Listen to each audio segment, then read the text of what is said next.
Good morning, good afternoon, and good evening, wherever you are in the world. Thank you very much for attending this seminar or webinar. My name is Takehiro Nakamura. I'm the head of the International Environment Technology Center of the United Nations Environment Program. This webinar is designed to launch a UNEP report, which is connecting the waste and the waste management with all 17 Sustainable Development Goals.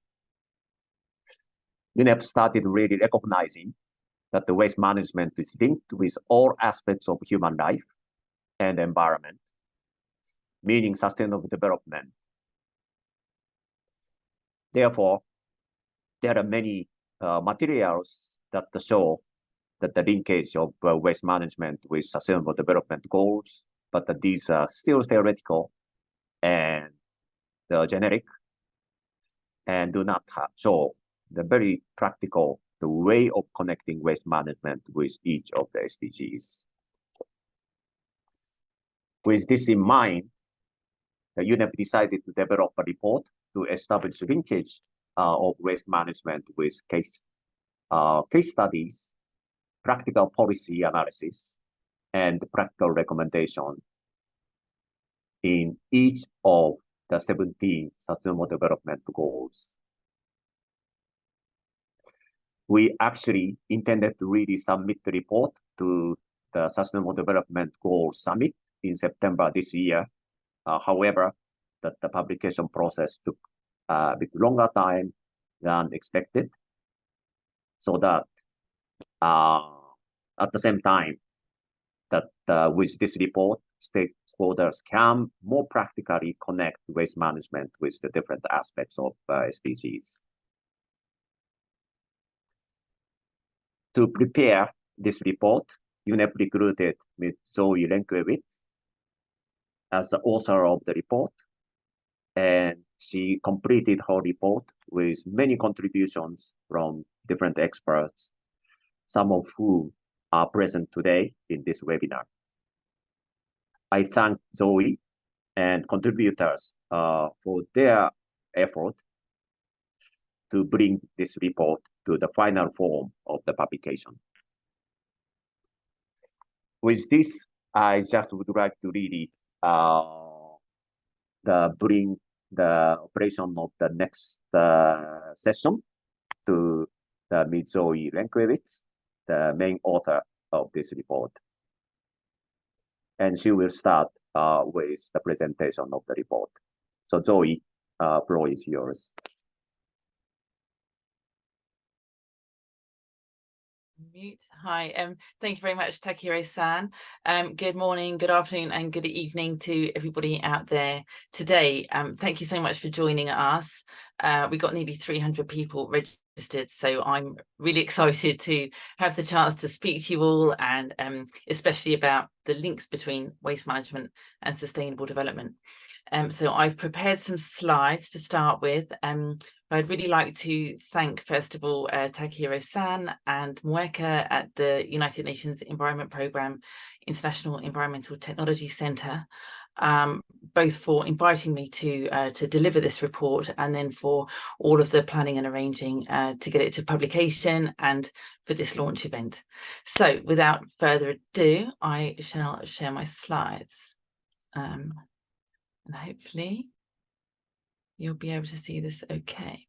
All right. So by way of introduction, my name is Zoë Lenkiewicz. I'm a technical and social specialist in global waste management. I've been working in waste management for 20 years now. And then last year I stepped away from the NGO that I'd been working for and took this role with Takehiro-san, writing the report on how waste management contributes to all of the Sustainable Development Goals.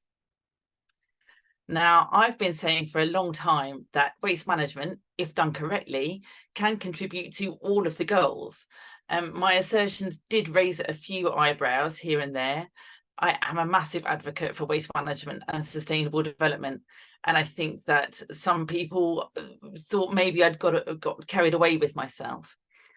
So finally, with this this role with Takehiro-san and UNEP, I had the opportunity to, as we say in English, put my money where my mouth was, and evidence the links between sustainable waste management and the Sustainable Development Goals.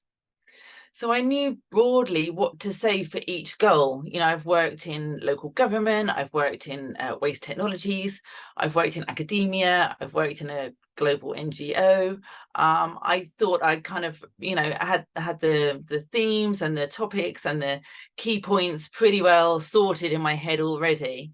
And so off I set, doing my research into, you know, the current state of affairs. And I quickly became overwhelmed by facts like this. So 95% of our food comes directly or indirectly from the soil. And yet, in the last 40 years, we've lost a third of our productive soil. Meanwhile, 1.26 billion people could be fed with the amount of food that's wasted every year.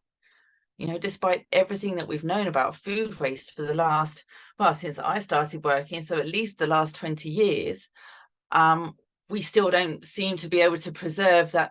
You know, we're losing a third of all the food that's grown from farm right through to what we throw away from our plates. A third of our food is wasted, could feed all of these people. And it really started getting me down. It was, you know, sometimes these facts were a bit more than I'd anticipated. And it went on. So 400,000 to 1 million people die each year as a result of mismanaged waste. So this is things like cancer, heart disease, you know, reproductive problems, and they're all avoidable health problems. All we need to do is manage our waste. It shouldn't be that difficult, you know. Then I started learning about the gender differences. Very easy to overlook if you're not actually looking for it. So women waste workers have worse health and financial outcomes than their male counterparts. So looking at, you know, women's bodies have more fat on them, and that's where pollutants tend to accumulate. So for these reasons and other reasons, women's health is more affected by pollution from waste. But of course, it's the women that are getting pregnant and having babies, and we all come from our mothers, right? So women's health is the health of your entire population.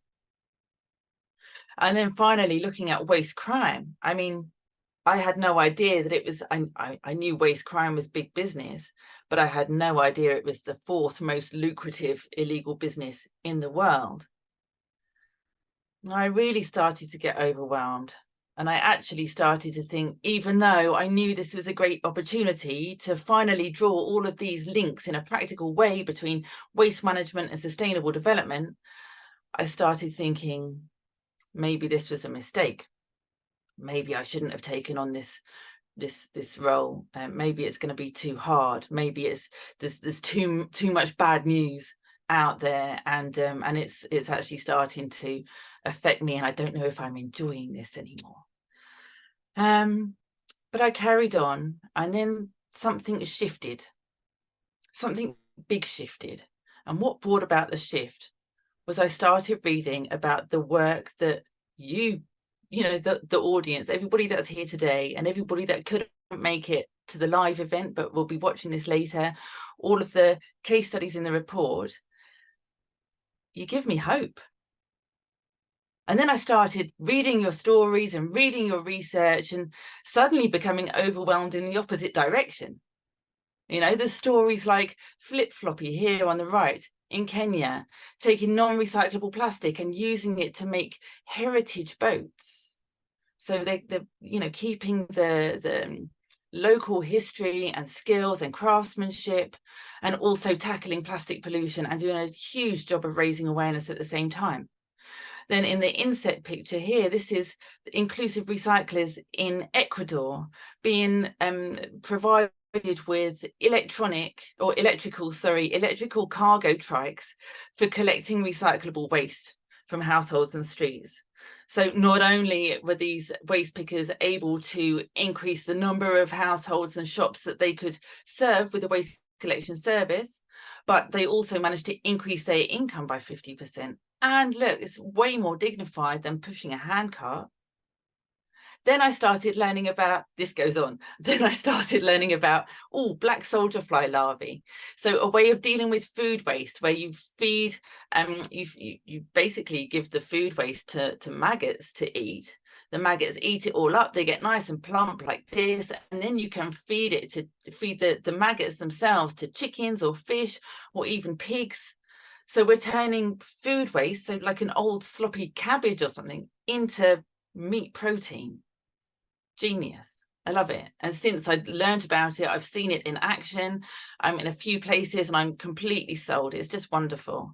Then at the top here, Robin Hood Army in India, they are distributing food waste. So if you've had a party for more than 50 people and you've got food waste left over at the end of it, this is an entirely volunteer run organization. They will come and collect any of the excess food and distribute it to people who are hungry. So that food isn't becoming a waste. You know, we're avoiding the waste altogether and all the problems that food waste in cities bring, and actually helping people who are in desperate need a lot of the time. And then the picture here on the bottom right, how do we help restaurants and other catering businesses to actually reduce their kitchen waste? So, you know, these training programs, knowing how to do your ordering, how to set out your buffets, all of these kinds of things, so that this food waste isn't being produced in the first place. It's got to be the best way to handle it. Then I started learning about Impel and the waste crime busters on the left here, who are, you know, they're doing a superb job at, you know, tracking and stopping international waste crime. Which, you know, if we can't stop waste crime, we can forget about reaching a circular economy. This is fundamental and it's massive. So, you know, well worth people looking into and learning about, because, you know, it's such an important area. And then at the top here, we've got green worms, who we're going to be hearing from later today, empowering all of these women in Kerala, India, with waste management skills and decent, dignified jobs. And then at the bottom, waste apps. So we're going to be hearing from Resi Vesi in Ecuador. This picture is from Pakam in Nigeria. There's so many you know, different uses of technology now that are enabling these waste services to come to people who have never had their waste collected before. It's just superb and very exciting space for it now. I'm going to go on. You see now why I was suddenly overwhelmed by all these fantastic stories.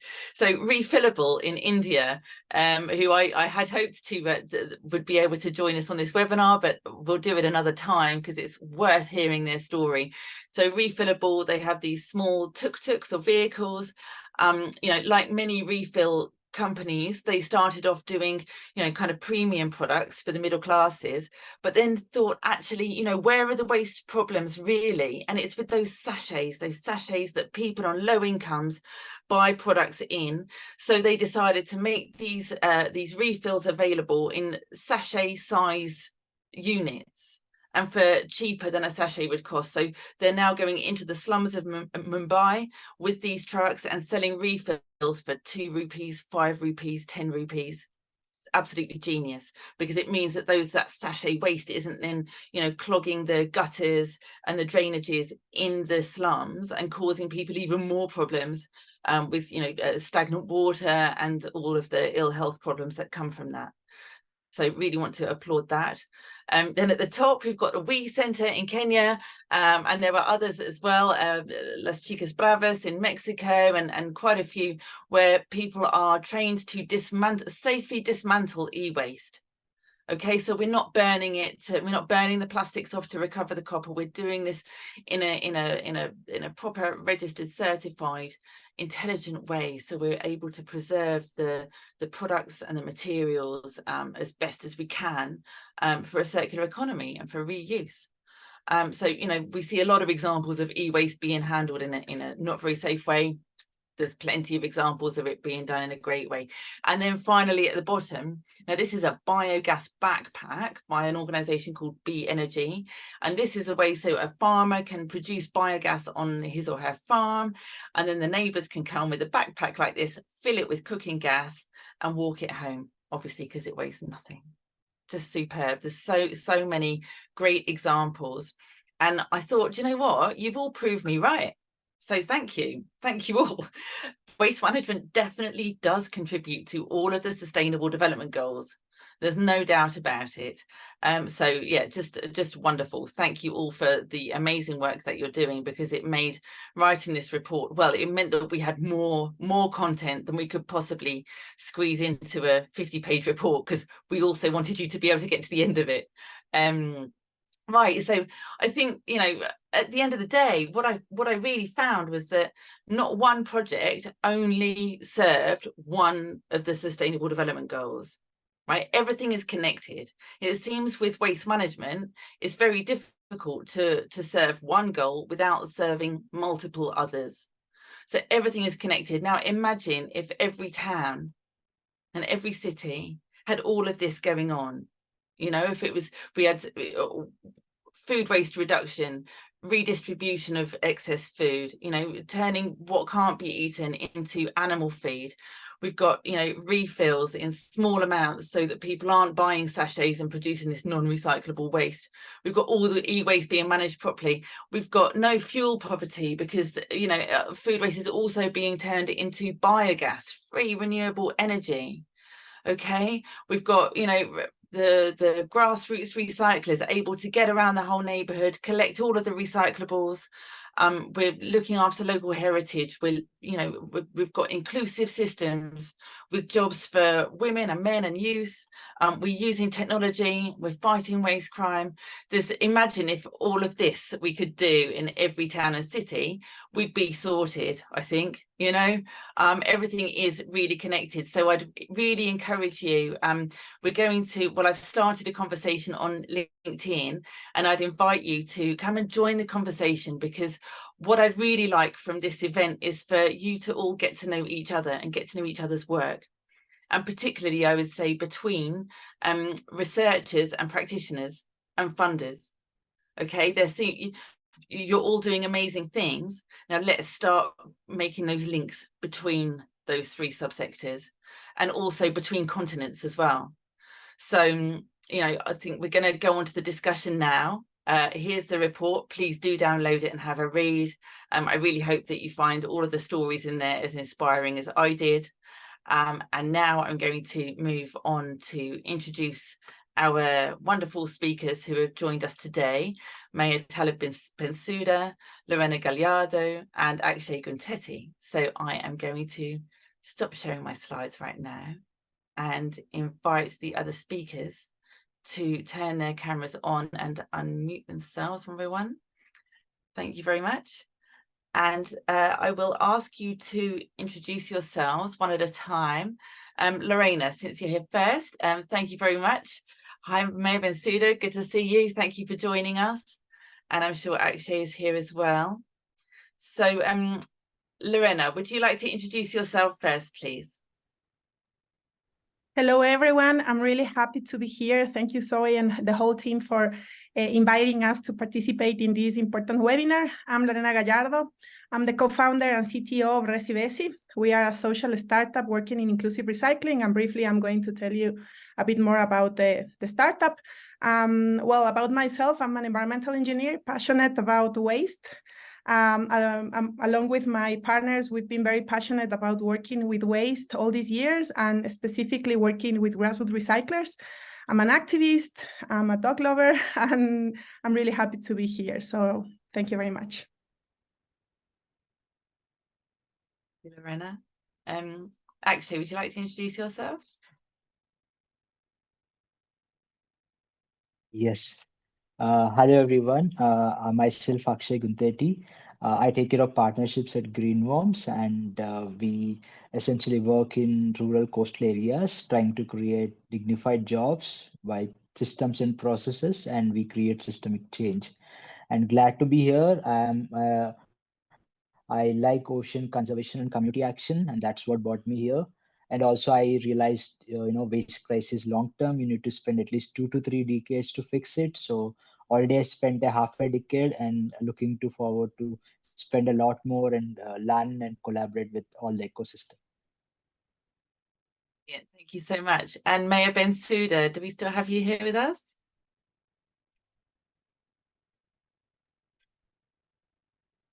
Just give him a moment. He was here a minute ago. Here he is. Oops. Hi.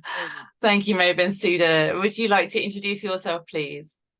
Sure. Thank you, Zoe, and hello to everyone. My name is Talib Ahmed Bensouda. I am the mayor of the Kanifing municipality in the Smiling Coast of Africa, the Gambia, and it's a city of 500,000 people.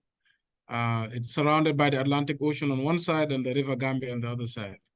And it's a pleasure to be with you all today.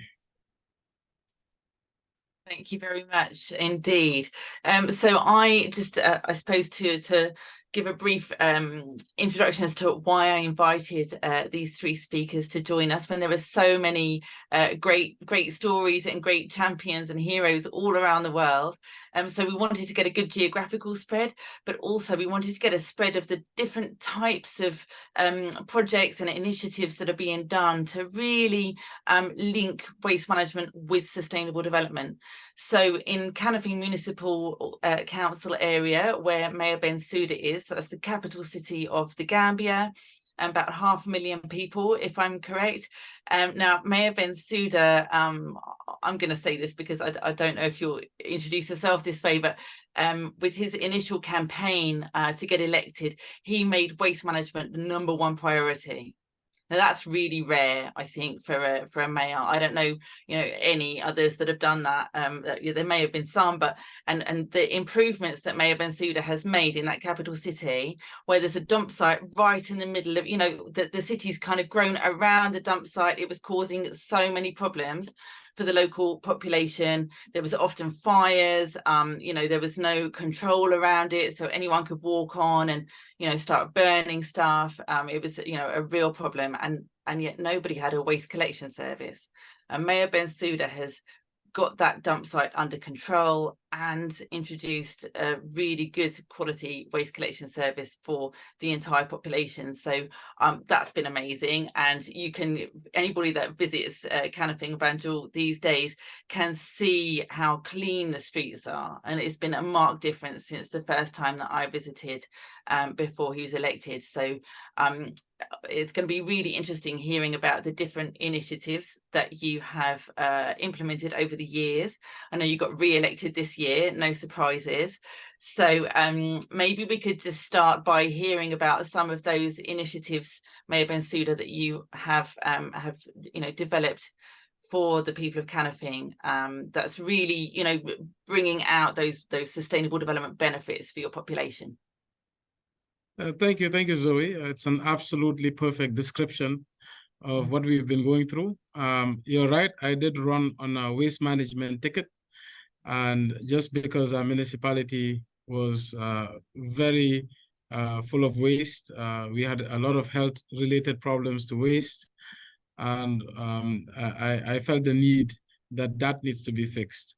And one of the ways we did that was by collaboration. We believe in private sector solutions. We believe in working with the private sector to bring public, to arrest public problems. So basically, what we did was we found private players who were willing to go into partnership with us. And from using donkey carts 10 years ago to collect waste, now we have about 40 waste management vehicles with the same quality service you would find in a developed country. And from using rice bags and from burning of waste in the street, we now have bins at every household to collect waste from. And for the first time, we are punching above our weight. We are trying to introduce sorting of waste and recycling at the household level. And also, like you mentioned, we have a dump site in the heart of town. It's an abandoned quarry that's been there for 30 years, and communities have grown around it. We've managed to fence it all around to remove the eyesore, and we've been controlling fires. So on a yearly basis, there were huge fires that would pollute the environment and communities. And we are glad to say for the past 3 years, we've been able to arrest the fire problem. And that is also done through partnerships, through a BMZ project, which is the German Ministry of Development. And we've been managed to collaborate with them and SOS, which is Save Our Souls, to come up with a water hydration system that keeps the dump site cool. Also, we've been managed to engage the community through a Waste Pickers Association to bring jobs to the community in waste. So they're recycling waste, separating metals from glass, from organic waste, etc., to ensure that the waste is sorted. And it's a waste reduction strategy. Also, we've been piloting composting as well, using organic waste and turning it into compost for women's gardens within the municipality. So that's saving a lot of women the cost of fertilizer, which is becoming very expensive, especially given international events such as the Ukraine war, which was the main source of fertilizer for the Gambia. Prices have shot up, and this is proving to be a good quality alternative. So we've been doing a lot of projects that have high impact. And recently, since we've had so much success on waste and working with PPPs and partners abroad, we are trying to tackle bigger problems. We are trying to tackle urban public transport. We've set up a transportation company, and we're expecting 10 buses that we will pilot that is targeted to communities that have been abandoned, to bring them cheap, affordable, efficient transport. We are also planning to create more jobs by providing safe markets. Most of Gambia's population, or I would say a high number of Gambia's population, is unemployed or underemployed, and they rely on self-employment and petty trade. And we have also developed a municipal markets company that has managed to find funding to build new markets within the municipality that would supply 1,000 vendor spaces for small traders. We're also trying to bring about affordable housing, which is also becoming very close and dear to me. Given that my municipality is the commercial capital, many people are left behind, rent prices are rising fast, and we want to bring about affordable housing using the same model. We're in very early stages, but we have a lot of support, a lot of expertise, and working with the UN Habitat, etc., to ensure we can build safe, smart communities that are inclusive. We're also trying to, as you know, you've been here, you've seen our road network, and infrastructure, basic infrastructure is quite important for mobility. Mobility is important for quality of life. And so we are about to build a major portion of our unbuilt roads and using our own taxes this time. And that's why resource mobilization is also very key to our plan. In addition to that, we are very focused on climate action as well. And we have created a theme called the Carnifing Environmental Transformation Program, which is focused on reducing our environmental footprint and picking specific community-based interventions to improve the environment, reduce our carbon emission, and of course, the quality of life. And part of that is the creation of green spaces. We are building community parks that Gambians have never seen before or never had the opportunity to utilize. And we've just planted 190,000 trees. And we are also reclaiming the destruction happening to our mangroves by the river. And because these mangroves are key for carbon capture. So recently we just replanted 80,000 mangroves. And lastly, of course, not much can be achieved without an educated population. And as part of this project, we are building the first municipal library and innovation hub Every day I pass by the building, it brings smiles to my face. I get so happy because growing up, I never had access to those opportunities. So definitely it's something that's coming up now, and we should open the library in 2 months' time. So Kanifing is focused on becoming a livable city, promoting the SDGs, and we see now why the SDGs should be handled at the local level if the desire is to have maximum impact. Thank you so much, Zoe. That's amazing. Thank you so much, Mayor Bensouda. Always wonderful to hear the progress that you're making in Kanifing. It's really, you know, you're showing such leadership to other mayors as well. And, you know, I was there a couple of weeks ago. You know, the difference is tangible. You can literally see and feel and smell the difference in the city thanks to the brilliant progress that you've made with waste management there. And I also visited in the neighbouring authority in Banjul, the dump site there that's literally on the mangrove forest. You know, there's a lot of work to be done still, isn't there? To reduce the burning and all that kind of thing. So I think if anyone's in the audience who's looking to work with you know, a progressive West African country on improving waste management, then I wholeheartedly recommend working with our Gambian colleagues. So thank you again, Mayor Bensouda. I will bring you back in for the discussion shortly. So we'll just hear from the other two speakers first. Thanks again. Thank you. Thank you. May I remind our audience, you are welcome to add your questions into the Q&A function, which is just at the bottom of your screen here. So we're looking forward to hearing from you, and thank you to the thank you very much to the people who have added questions there. I just had a quick look and it looks like I was presenting in presenter view before, but never mind. You'd have seen my notes. That's all good. So next I would like to bring on Lorena Gallardo from Resivesi in Ecuador. Thanks, Lorena. Would you like to introduce the work of Resivesi and explain the links that you're working on between waste management and sustainable development, please? Thank you.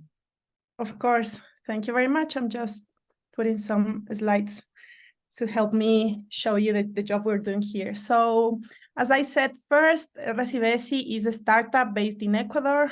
We're now in the process of growing and expanding our operations. And we started because of two main problems when we were thinking about this about 8 years ago, which is when we started the activities that we do at Resivesi. The first one has to do with the linear model that I'm sure all of us are familiar with. And in Ecuador, we know the numbers are really kind of scary because we generate about 5 million tons of waste every year, but only about 5% is actually recycled by formal systems with municipalities. And also there's a lot of lack of information and data that let us know what's going on with the recycling industry. And on the other side, the second problem that we were facing at the moment and that we still are facing, however, with big improvements in that area, is the job of grassroots recyclers like Maria. In Ecuador, we have about 20,000 people working in these type of jobs, but they do it under unsafe and precarious conditions. In some cities, like the one that I am from, Quito, and other cities, especially in the highlands, about 70% of the grassroots recyclers or waste pickers are women, heads of household, who sustain their homes by doing this job.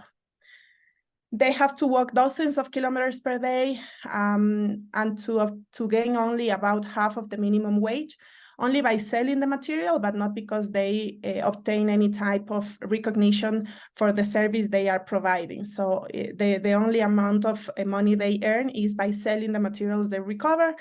But as we know, they not only do it under these conditions, but also they are exposed every day to all type of dangers in the streets. So at the moment, we knew and we still know it's a complex situation. And these two problems required a lot of thinking, innovation, a team thinking differently out of the box. And we realized there could be a solution or at least a contribution to the problem. And that's how we created Resivesi. When we started Resivesi, it was not a company as it is now. It was an idea, it was a collective, a volunteering activity. Now we are an Ecuadorian startup. We promote the recovery of recyclable materials, and we do so with inclusion of grassroots recyclers by implementing social and technological innovation.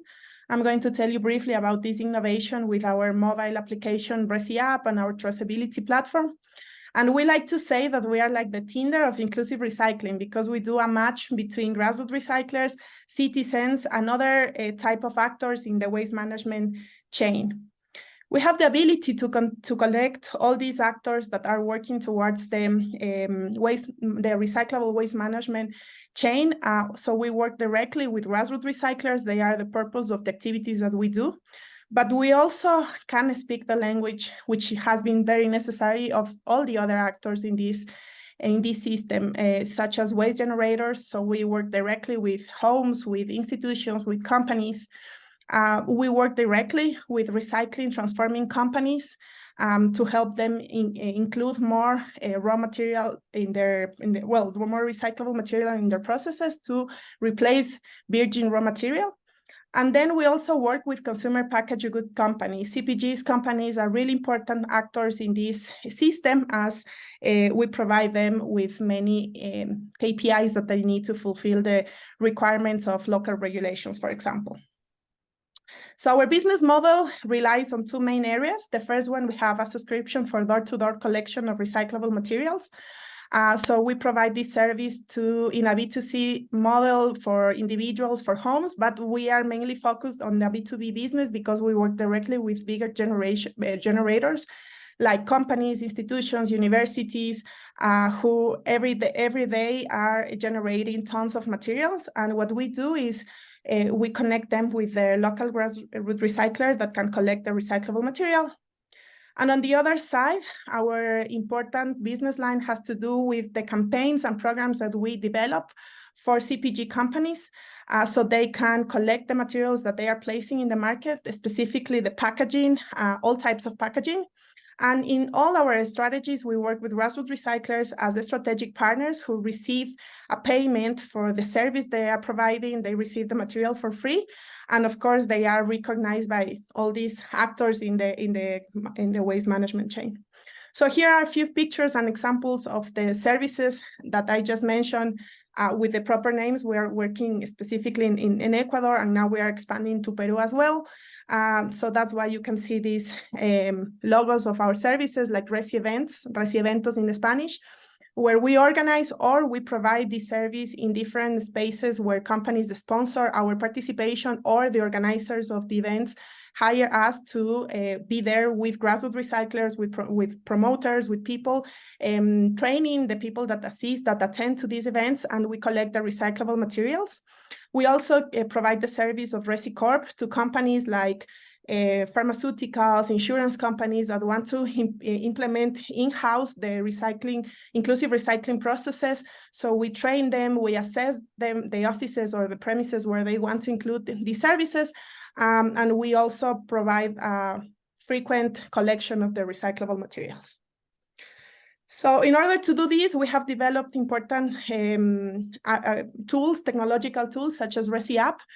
Resi app has evolved a lot along these years. The first release was on 2016. However, it has changed a lot because at the moment it was only an informative mobile application, and nowadays, and specifically this year, we released our latest innovation app that successfully connects citizens with grassroots recyclers. It gives the opportunity to citizens to deliver the recyclable material directly to a grassroots recyclers, or in specific points that we have activated that will go to grassroots recyclers as well. We teach them how to recycle, how to segregate at home, at source. We work with campaigns with companies, so you can host a campaign specific, and that's how we monetize with this mobile application. We do campaigns, we give numbers, we give KPIs. Nowadays, we have more than 20,000 downloads on our application. We have presence in more than 10 cities, and we are working with over 1,500 grassroots recyclers all over Ecuador. And we have about 2,000 active users every month. And also an important thing to mention is that this includes a gamification or reward system where people get rewarded every time they deliver the recyclable material directly in the hands of grassroots recyclers. Our added value is that we deliver social and environmental KPIs, which currently are almost non-existent for many of these companies, specifically regarding the work of grassroots recyclers. There's no information about how much recyclable waste is collected by this group of people directly from without having to open garbage bags to collect this material. We can fulfill corporate goals and ESG criteria for the companies, and also we help them include or fulfill also the extended producer responsibility and traceability that it's linked to local regulations. We are already working with many companies, with the UN system, with CPG companies and other type of companies that are not necessarily related to the packaging industry, but are interested on including a inclusive circular economy model in their operations, which is really really nice to see, because there's a trend on these companies wanting to recycle in-house. And we have obtained numerous awards and recognitions because of the work we've been doing. One of the most recent ones was being part of the cohort 3 of 100 Plus Accelerator, a big accelerator that works directly with companies in order to fulfill the commitments they have, the biggest CPG companies in the world. So we did a pilot project with 2 big companies, and we got really interesting results, and we're hoping to keep working with them in the future as well. Something that we always say with Recibesi is that we are helping in the accomplishment or fulfillment of the SDGs. We know with the work that we're doing, we are nearly touching about 10 SDGs and probably even more in a direct or indirect way. For example, gender equality, we are helping to alleviate poverty. We seek to have decent work and economic growth. And of course, we're also very aware of the work that we are doing towards climate action. We have measured the impact in reducing greenhouse gas emissions by working with grassroots recyclers, by recycling all the material that could end up in dumps or landfills. And this how is helping in the climate action as well.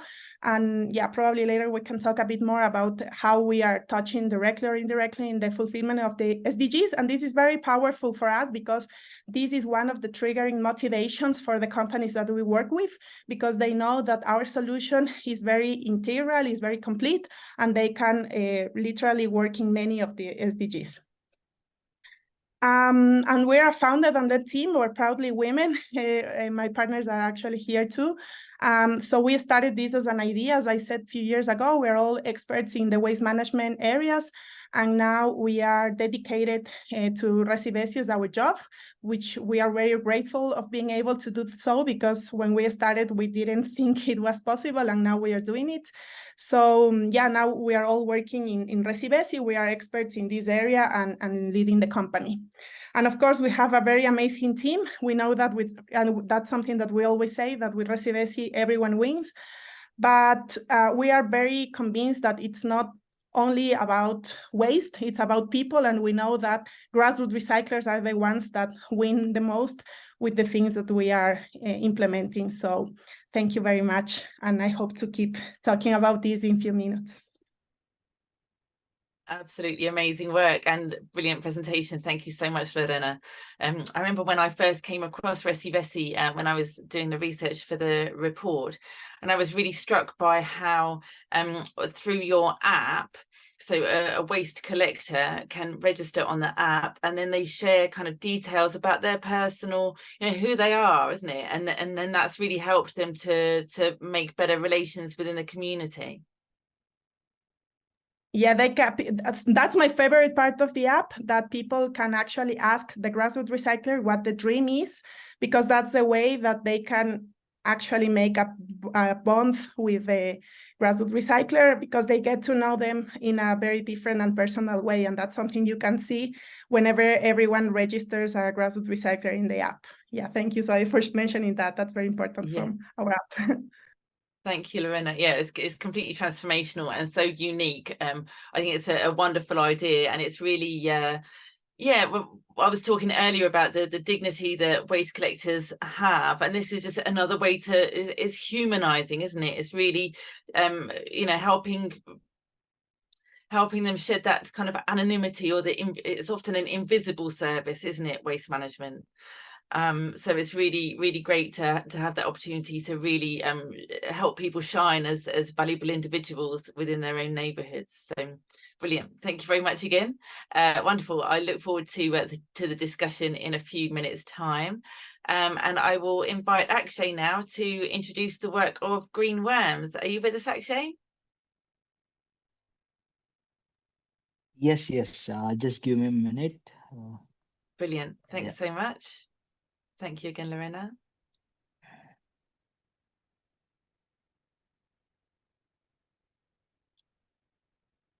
Yes. Thank you to everybody who's put questions into the Q&A so far as well. I appreciate this. We will have a look through all of these later on in the discussion. So thank you very much. And please do continue to add your questions here. Okay, Akshay, thank you. The floor is yours. Go for it. Would you like to turn your camera on as well? I think I have. Okay. Yes. Only if you, yeah. Perfect. There you are.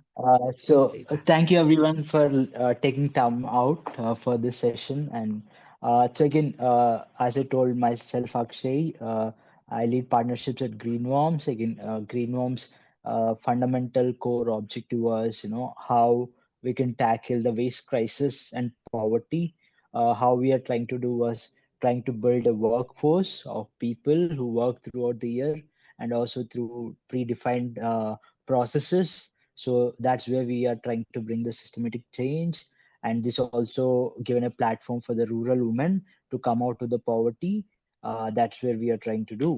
And so the problem, again, we work in down south of Kerala. It's a small coastal state in India with 600-meter coastline.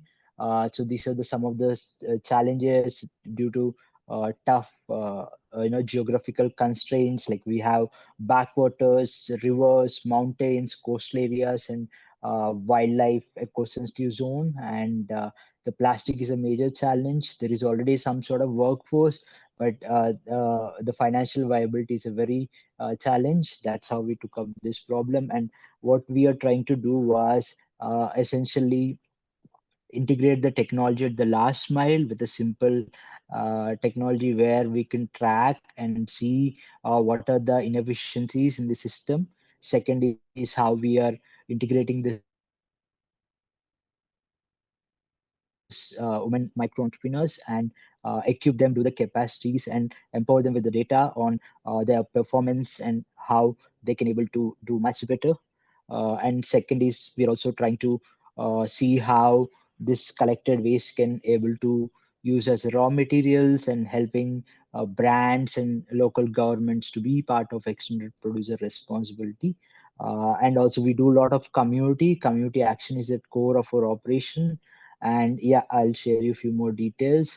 So we started way back in 2014, managing 300 kgs of waste per day. And today we have 2,600 women wastepreneurs in our network. We created directly 350 dignified jobs. Most of them are women who sorted our facilities and under our payroll. And the quantity of waste managed so far is 64,000 tons. So this is some of the waste composition we want to tell, because when you're working in the remote areas, rural areas, where the people cultures or the buying powers are very limited, and it's all the sachets economy where most of the waste is used as sachets because the local community buy things in small quantities which comes in the sachet. So that's a major ways that we get. And we get like so the workforce goes like roughly once in a month to the household and collecting this sack from every household. So you get a very dry waste without any food waste and all, so where we can able to sort. So if you see the positive value waste, where some of the very limited, but we were able to sort into multiple fractions of waste. And these are some of the UN SDGs. Like since we work in coastal areas, protecting the life underwater. SDG 14 is also important, and poverty, because the amount of workforce that we work and the shared mission partners, the women wastepreneurs, are from the low income communities and try to come out of the poverty. And other is like the partnership with the local self governments and the producers, manufacturers also play a key role, and how we can recycle this, which again gets into decent working conditions and also responsible consumption. So again, in terms of traceability and transparency, since we collect with households around like roughly 1 million households, so we can able to trace from where the waste has been collected from the last mile to the end destination, let it be recycling or co-processing. And we can also like look at the materials and what kind of composition it is, and that also helps to bring in a lot of transparency aspects. So this is some of the tool and how we can trace and track.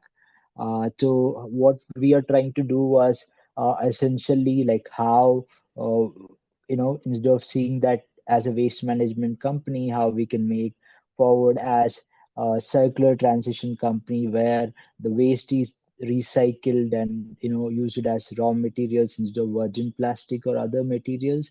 That's where we are trying to set up a recycling unit, because there is a whole lot of value chain from collection to sorting we have built. So we are trying to make like recycled content and then make end products that can essentially fetch more revenue while keeping the waste in the economy and the out of the oceans or the open environment. So again, for example, this is our glass waste, like the alcohol bottles and all. So we are trying to clean it and sort it, remove the stickers and all, where we get a better value and work directly with the manufacturers to source this instead of using the raw glass or for the any secondary products. So this is our material recovery facility, and this is where we sort our waste, and these are the direct jobs that we are able to create for the local community also. And in a way we are sorting to a certain extent, where even the films we are sort into 6 categories so that there's a higher recycling rate and also can fetch better value. And for the textile, we realized 8% of our textile waste, uh, 8% of waste is textile. So now we started a textile recovery facility, roughly in a 10,000 square foot space, and trying to create that value chain. And this is post-consumer. So post-consumer textile waste is very early in India. And now we are able to divert uh, roughly like 20 to 30 tons of textile waste per month, instead of it going for the disposal in energy recovery or co-processing. So other like right now we are also trying to see like how we can create value out of it. So right now even these are some of the materials that goes for co-processing, scientific disposal. So now we are able to sort these materials like footwear. We average get like 5 ton per day from our waste, diapers and sanitary pads in the sachets. So we are trying to see how we can collaborate with recyclers and brands to see how value chain we can able to create for this low value waste, so that we can essentially become self-reliant.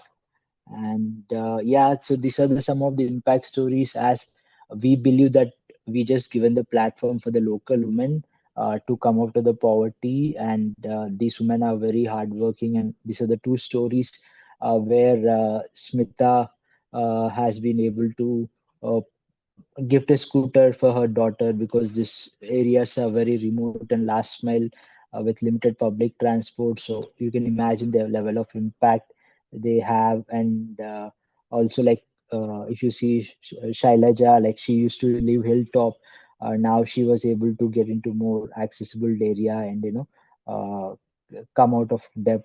So there are many such stories in our value chain. So roughly 2,600 women working in the waste collection networks and 350 women works at our sorting facility. These are all unique, inspiring stories of how people can create really help in contributing to solving the waste crisis, while also have some decent job that has more purposeful and creating a greater good for the society.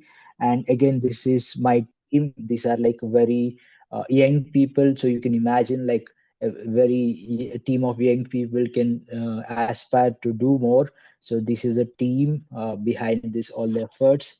And also lastly, we have a good logistic team, because the locations we are operating is very challenging, and these are some of the logistic workforce who goes on the ground and work at the last mile to bring the waste to a facility. So yeah, this is the story of ours on how we were able to address the waste crisis. So thanks for the opportunity. Happy to answer any questions. Yeah. Thank you, Akshay. That's brilliant, absolutely brilliant. I knew that we weren't going to be disappointed from your presentation. It's just phenomenal, the number of women that you've been able to include in those waste management services. And I could tell from the feedback we were getting from the audience as well that everyone can see how much value you're adding, to society, and how that it's like dropping a pebble in a pond, isn't it? That the positive impacts just continue and grow. So thank you very much. I'd like to invite Lorena and Maya Bensouda back now. If you could both please turn on your cameras, that'd be great. So we've heard, thank you very much. Hi, nice to see you both again. Akshay, you can stay as well if you're still there. So we've had quite a lot of questions come in on the Q&A, which is great. So thank you to everybody for contributing to the conversation here. I think maybe to try and sort of group a few questions together, one of the questions that I think perhaps we could discuss now is about the working conditions of people in waste, because it's notoriously a dangerous, unhealthy sector to work in. And I think that when we talk about waste and sustainable development, it's tying the environmental benefits of waste management in with the human benefits. So particularly focusing on the waste workers now.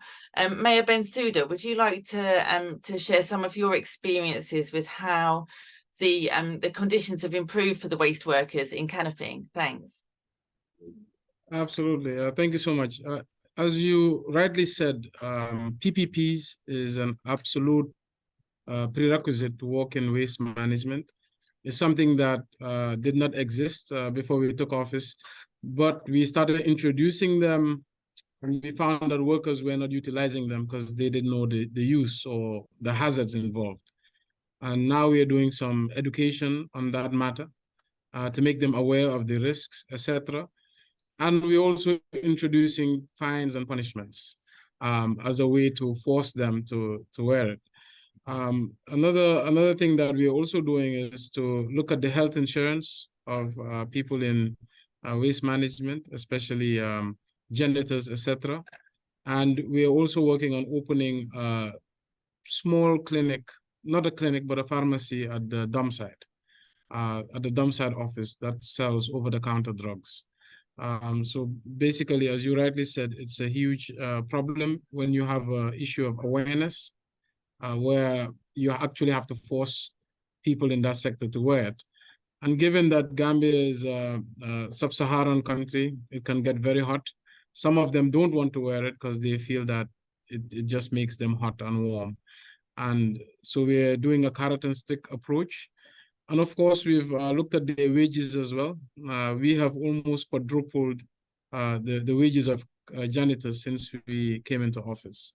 So they get paid on a daily basis, and we have increased their wage 4 times. So I think these are all initiatives we're doing to encourage and adequately pay them for the risk involved. Brilliant. Thank you very much for sharing that. And Lorena, you've obviously working with the grassroots recyclers through Resivesi, and just you explained to me yesterday VESI it's short for neighbor, isn't it? It's recycling neighbor, which again it helps kind of tie in the collectors with their customers, which is lovely. So how about the working conditions and the improvements in the working conditions that you've seen through your work? Yes, well, as you said, Zoe, in Spanish, Resi Vesi, it's a word game, and that's what we wanted to show when we started when we were thinking about what the best name to describe what we were doing, and we realized there was a big link in between Vesis, because here, whenever you go to a local store, then you kind of say hi to your neighbor as in Vesi, hi Vesi, and we wanted to transmit that to people also with grassroots recyclers, because what we say is that we want to create a human bond between grassroots recyclers and citizens, and that's what the name is also transmitting. And then about our job, so we have this platform. When we were starting Resi Vesi about 8 years ago, we did a pilot project in a specific neighborhood, and we created our social media, and then what started to happen was that people from other neighborhoods started to ask us, I want to do the same in my neighborhood, what should I do? So we were a reduced group of people, and we were not able to satisfy this necessity in other neighborhoods. So what we thought at the moment, and we still believe, is that the technology can help us do that with less effort and a bigger impact. So that's when we created the application, the mobile application Resi app. It has evolved a lot. It's not the same that the one that we had a few years ago, but the spirit is the same. So what we try to do is to recognize and show the person that is behind that is working every night in the streets, every day in the streets, by showing the profile of every person, the name, where they work, the hours in which they work, what type of materials they recover, what's their dream, and that's how we create the human side of this bond. So now we have 1,500 people registered already in our platform. Most of them have been registered by citizens. It's not us that have registered them, which is great. And we have created this imaginary idea in people's minds about how grassroots recyclers are workers, are part of the system, although they are not being recognized as a formal worker yet. They are part of the system, and that's how we have been impacting them. And then we also have a group of grassroots recyclers with whom we work in our operations when we provide our services. Every time we hire them as strategic partners in the services that we provide, we pay them the equivalent of the minimum wage every time they collect the recyclable material in the events, for example, that I showed in my presentation, or every time they have to collect the recyclable material in a company. They not only get the material for free, but they also get paid for their service, which is not being done currently by anybody, not even by the public sector or the private sector. And we have the numbers about 200% to 300% increase in their efficiency of the jobs they are doing, not only because they get paid for the service, but also because the material they recover is directly got from the generators, and they don't have to lose time by opening the garbage bags and exposing their health. So that's what we are doing right now with grassroots recyclers, and that's how we have improved. And of course, we've done many side activities. We usually do dental care activities, visual health activities. We provide them of different type of benefits from the companies that we work with, and that's what we try to do as a permanent type of benefits that they could get to improve the working conditions they do. Brilliant. Thank you very much, Zoë. That's really interesting. And one thing that I was reading through the Q&A and then listening to what you said right at the end about getting the householder to separate their food waste from their dry recyclables. Absolutely key, so that we can collect those recyclables in a format that's actually sellable and not covered in food waste. You know, when everything's mixed together, it's just a mess, isn't it? So and no, you know, it's just dirty. Nobody wants to work with that. But separated, they both those waste streams have value then. So that's really key. And then something else that you said, which really struck me, was that your waste collectors are being paid for their service. Now, what happens in a lot of places is that the waste collectors are the only money they make is from the value of the materials that they collect. And as we know, the value of materials can go up and down, and it's often very low anyway. So it's really key to improve, working conditions and so on in the waste management sector, is to pay people for their time, for their service, because none of us would work just for, the value of the litter that we could pick from the streets. I mean, that's never going to give you a living wage. So that is really, really key. Thank you for that contribution, Lorena, much appreciated. Akshay, if you're there, I'd like to ask a question about how you arrange the waste collection then in Kerala through Greenworms. If you're there, could you turn on your camera? So in terms of the women waste collectors that you're working with, I'm not sure that Akshay's here. Akshay, are you there? Could you turn on your camera, please? Okay. Right, I'm going to assume that Akshay's internet has dropped, and I will move on to another question. So in the Q&A, there was lots of discussion about, from Professor David Wilson and other waste management experts in the audience. So thank you very much for joining us. And we're talking about, how do we provide universal waste collection? So, after waste reduction, the most effective way to prevent open dumping and burning of waste is to make sure that it all gets collected. And Mayor Bensouda, I know that if you're there, if you could turn your camera on as well, please, that'd be great. If not, here we are. Excellent. Thank you so much. So I think with the process that you introduced in Canifing, it was get the collection service going, and then you looked at measures to reduce open dumping and burning. Could you just unpack that a little bit for us, please? Thanks. Absolutely. With Canifing, we advertised the expression of interest to interest private sector players to enter a public-private partnership to provide waste services. And we got a $3 million contract with one vendor who sells vehicles, and we brought about compactor trucks, and we sort of decentralized it. We allowed the trucks to be community run and manned by people living in that community. And over a 3-year period, we were able to charge a small fee of 10 butoots.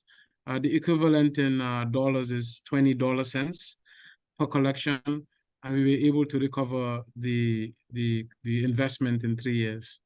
And on the flip side, we still had to have a behavioral change, because some people were so accustomed to indiscriminately dumping their waste, especially in the riverine area. And so we had to have a lot of community sensitization. And that led us actually to build a community radio to sensitize people about that. On the other hand, we invested in our anti-littering unit, which fines people for dumping. And the legislative branch of the council introduced bylaws that brought about penalties for indiscriminate dumping. So all these three things coming together, plus also weekend operation of clearing out illegal dumps, I think all these things together brought down the indiscriminate waste and the better management of waste collection in the municipality. Mm-hmm. That's great. Thanks, Mayor Bensouda. Yeah, I think that's absolutely key, isn't it? You can't really bring in bylaws to ban the open dumping and burning of waste, that punishment side of things, if you're not offering a service that is accessible to everybody to actually have their waste collected. And, when we talk about this universal waste collection, there's obviously different approaches to it. We've got the Resi-Vesi approach, the Greenworms, Canifing Municipal Council. I think that's quite a good spread of the different approaches. So, and there's lots more in the report as well, which I hope you all enjoy reading. So we've had another question come through, which is very timely, from Sophia Schlesak, about the plastics treaty that is currently being negotiated. Now, with this report, we called it Towards Zero Waste. And then we talk a lot about waste management as well, but obviously before waste management comes waste reduction. So I'd like to ask the speakers, please, we've got another 10 minutes of discussion, So is there anything that you would really like to be prioritised in the plastics treaty that's currently being negotiated? You know, we saw the pie chart from Akshay a couple of moments ago that showed that, you know, more than 50% of the waste collected was sachets. And I mentioned earlier about refillable, you know, and the service that they're providing to reduce that sachet waste. So Akshay, I'm going to start with you. Is that, you know, what would be your you know, your dream request for the plastics treaty? I think we need to go by data on the ground. I know we need urgent infrastructure. Now we are the example of how an entrepreneur creating infrastructure can make a lot of significant changes and also the creating jobs. So I think it should go on the ground on creating the infrastructure systems, not just short term. Again, policy plays a key role, but in the ground, it's always there is a policy, there is a regulation, but in reality on the ground. So maybe should encourage more entrepreneurs, like the lot of interesting solutions, as we told, the problems are solved by the entrepreneurs. So how they can able to maybe create a larger fund, because it's very difficult to raise funding infrastructure from this kind of ecosystems, VC ecosystem, and also how we can able to better equip on getting accessible fund, especially infrastructure. And second could be we can talk about how provide more things that are built, like we are talking about materials which are very complex, so how brands can use more recycled content or recyclable material, getting away from the multi-layer plastics and sachets, or switch to other low footprint materials. So but the idea was the waste management still plays a role, so please value these small players, because even a small, each drop will become an ocean. And what we see is the representation of the small players are really lacking. If these companies grow, the startups grow at a fast, it grows 10-20x faster than the traditional businesses. So if we can value that, yeah. Thank you. Thanks very much. So I think one of the interesting points that you raised there was how do we support entrepreneurs? Because people do have, you know, great small businesses offering refill, zero waste services. But it's quite difficult still to compete with the you know, what's become the traditional way of delivering products to customers in single-use plastic, and particularly the sachets that are so problematic and can't be recycled anywhere in the world. So Mayor Bensouda, how about you? I know that in the Gambia, the plastic bag ban law that was introduced a few years ago is currently being revised. And so, you know, where are you at the moment? What would you like to see from the plastics treaty? Yeah, so Gambia has a ban on plastics for the past decade. It's been holding. We do see it creeping back time to time illegally. However, most of the importers are bringing in cotton-based products and organic-based bags, and it's become a norm now. It's very difficult to find plastics. However, we still do see also a large volume of plastics in packaging of goods. And that's where we would love to see some improvement. If there's more support and more investment in other forms of packaging to limit those, especially for a country that does not have recycling capability or a capability to turn this plastic into and bring it into the circular economy. So we would definitely like to see more done to protect smaller countries without that capability. Great, thank you. So upstream, we're looking at how packaging is manufactured so that it can easily be collected and sold for recycling, or otherwise managed in a country that doesn't have specialist expensive recycling infrastructure. Quite right, because having to transport low value plastic a long way to get to a plastic recycling facility doesn't make sense financially or environmentally most of the time, does it? So yeah, brilliant. Okay, thank you for that. Lorena, how about you then? Plastics treaty wish list. Yeah, so I think this is like a general wish list, and I hope it will appear in the plastic treaty, which is taking into consideration all the potential that the Global South regarding the circular economy, the reduction of plastic in general, not only plastic packaging, but plastic in general. And I think that has to do with the other components of the circular economy, not only recycling, and to consider informal types of jobs that we do have in the Global South. For example, people working in reuse, repair, refurbish, artisans, technicians. We do have the capabilities here in the Global South to repair, for example. That's a common practice that we usually do, and that we know it's harder to implement in the Global North. It's easier, the logistics is less expensive, and still is being a very informal job. Not only grassroots recyclers, not only waste pickers, but also all these other type of jobs that need to be part of the circular economy, need to be part and taking into consideration. So I think that is a very important piece of any type of treaty, in this case, the plastics treaty. The inclusion component of the informal jobs and the potential also, I think that's more like a strength that we have in the Global South. And I think the other wish list part would be to take into consideration all the externalities that are currently not considered, everything that has to do with the impacts of dumping plastic in the, not only in the how much it costs to the municipality, all the logistics to dump plastic in landfills or dams, but also all the extraction it requires, all the emissions, everything that is now not considered from an economical point of view. So I hope the problem is being considered as a whole and not only just a part of it, which is the last part of the life cycle of a product.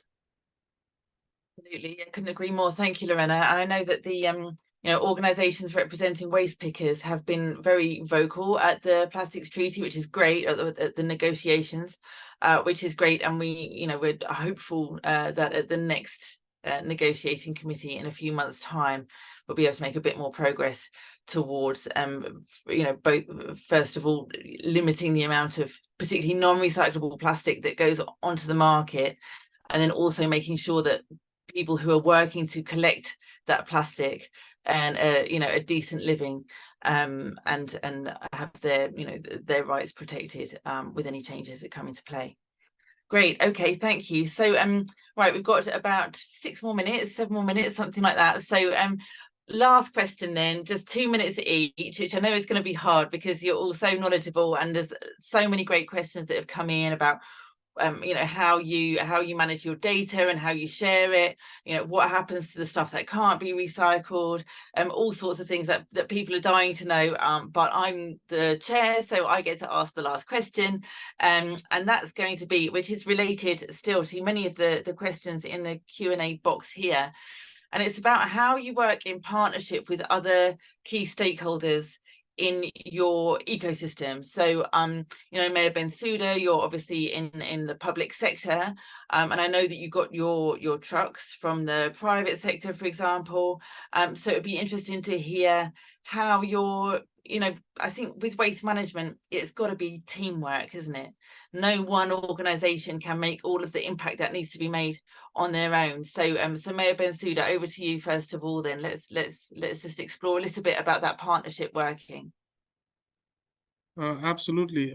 We work in collaboration, being that we manage the affairs of the taxpayers. And of course, there's many stakeholders with whatever we do. There's the waste generators, and then of course the waste users and the recyclers. And of course, there's the financing side, which is the private sector or government or donor agencies. It's a collaborative effort. And we work also with the communities, which is the source of where all the waste is coming from. And we have structures called village development committees or ward development committees. And these are led by elected. Oh, you've muted yourself, sorry. Sorry about that. So we work in partnership with them. Also, we are part of a greater cluster of cities called the Greater Banjul area. We have Banjul on one side, and then we have the Birkama on the other side. And we are literally cluster together. I think Banjul is an island, but Birkama and KMC are one and the same, really. And we try to collaborate and streamline our efforts. So there's a lot of support when it comes to collection, cross-border collection, and there's a lot of support also when it comes to cross-border dumping. Sometimes our dump site is inoperable, and we would have to partner and use Birkama's dump site. Now, nothing can be achieved, of course, without resources, and this is where we look at private sector as a potential partner. They have capital. A lot of them have capital lying down, and they want to make money. We try to make social solutions that are profitable, and it's a win-win. And sometimes we would go as far as subsidizing those business ventures just so it's a win-win. And in the case of the waste collection, the money was not fully recovered just from the charges. In certain areas where there are gaps, the council would budget to subsidize. So partnerships are quite critical for success. And we like the model of forming limited liability companies because we believe private sector is more efficient than government sectors. There's less leakages, and most times the applications are more practical. And that's why we leverage on the private sector to bring solutions. And it's been working very well so far. Oh, that's great. Thank you. Thanks a lot. Yeah, I think that I know that Canifing Municipal Council is working really well with the neighbouring authorities, and as well you've got programmes for encouraging local enterprises in recycling and that kind of thing as well, don't you? You've got a number of programs running at the moment. So yeah, that's great. I think there's a lot to be said for this partnership working because we can't do it by ourselves. Lorena, how about you and Bessie? Do you partner with local government? I remember from your presentation you talked about some of the corporate partnerships that you have.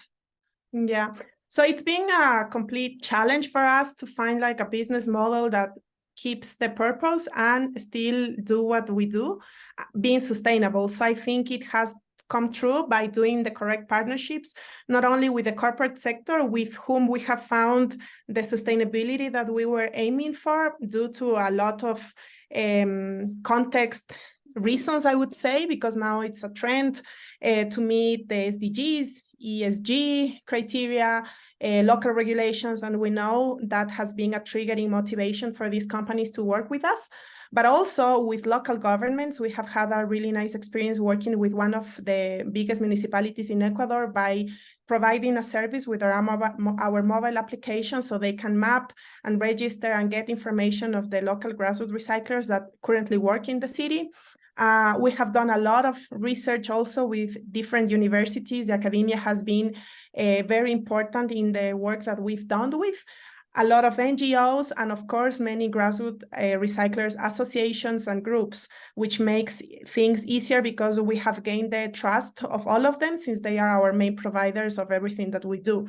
So, of course, partnerships are very important in everything that we do, and we want to keep growing these partnerships and keep expanding our job not only in the recycling step in a circular economy model, but also in the other steps that I was mentioning before. For example, we already have created the ecosystem, the community of people that are aware of these topics, and they are usually wanting more, giving a further step in the circular economy towards a zero waste model. So, for example, we would love, and that's one of our dreams in the mobile application Resi app, to map all the technicians, all the repairs, people who refurbish phones, who refurbish washing machines, everything that has to do with the circular economy, since we have already developed the tools that can be part of these further partnerships that we can build in the future.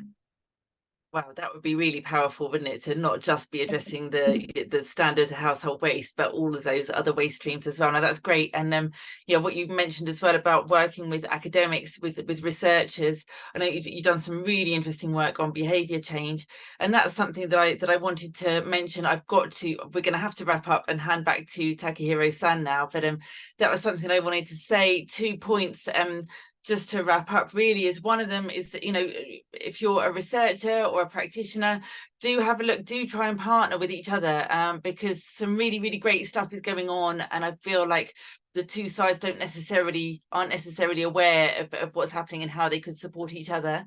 And the other point is that, you know, lately innovation, everybody's wanted to fund innovation and these pilot projects. We've got so many brilliant pilot projects, so many fantastic innovations and business models in place now that are proven.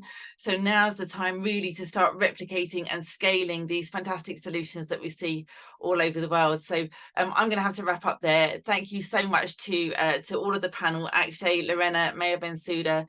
It's been such a pleasure to hear from you. Really appreciate all of your thoughtful contributions to the discussion, and you know, all of your work as well. So thank you very much, and I shall hand back over to Takehiro-san. So thank you, thanks a lot.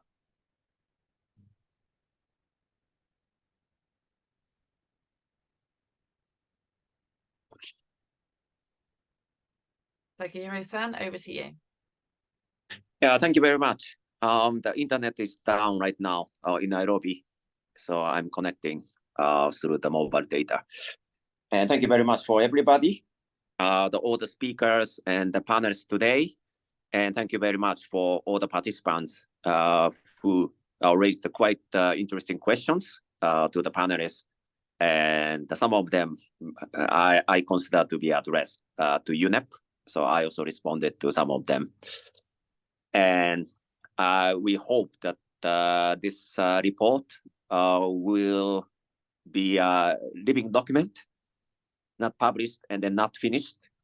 The discussion starts from today on this really specific linkage of the waste management with all different aspects of the sustainable development. And we wish to really further discussing with all the participants and then all the people involved in this area to really furthering this kind of really discussion about the linkages between waste management and others. And I just would like to really make two announcements. The UNEP International Environmental Technology Center will be organizing another webinar on waste and gender. I think Lorena and Sky and then others all touched upon about gender issues. And this time, this webinar is focusing on the gender integration in the national or city level waste management strategies. And this webinar will be organized on 28th of November and 3 o'clock in the afternoon Nairobi time, which is UCT +3. And another announcement is that the UNEP-IETC is finalizing the Global Waste Management Outlook, the second edition, which has been really requested by the United Nations Environmental Assembly. Our member states requested to really carry out such outlook report preparation. And we plan to really launch this report at the end of February. So we are going to really organize different launching event and the related discussion with all waste stakeholders next year, early in February. And thank you very much again for all your contributions and all your discussion. And we are recording all this discussion and for furthering our discussion for the future, good future of the waste management. Thank you again. Thanks for joining, everybody.